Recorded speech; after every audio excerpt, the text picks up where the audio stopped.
नमस्कार अभ्यासक मित्रमैत्रिणींनो. आज निर्मला सीताराम ज्या की भारताच्या अर्थमंत्री आहेत, त्यांनी बजेट सादर केलं 2024-25 वर्षासाठीचं.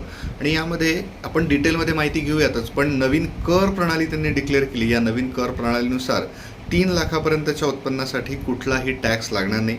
ज्या टॅक्स रिजीम आहेत त्यामध्ये 7 लाखापर्यंतचा 3 लाख ते 7 लाख रुपयापर्यंतचं जे इन्कम असेल त्याला 5%, तर 7 ते 10 लाखापर्यंत 10% उत्पन्न कर लागेल.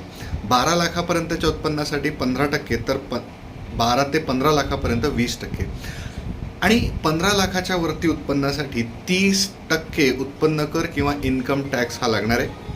तर अशा प्रकारे हे नवीन रिजीमचे स्लॅब असणार आहे, ज्याच्यानुसार इन्कम टॅक्स जे नोकरदार वर्ग आहेत त्यांना इन्कम टॅक्स भरावा लागणार आहे. या बजेटमध्ये नेमकं आपल्याला काय मिळालं, काय काय होणार आहे, काय काय घडामोडी झाल्या आहेत, याबद्दल डिटेलमध्ये आपला क्लास असणार आहे MPSC लक्ष यूट्यूब चॅनलवरती.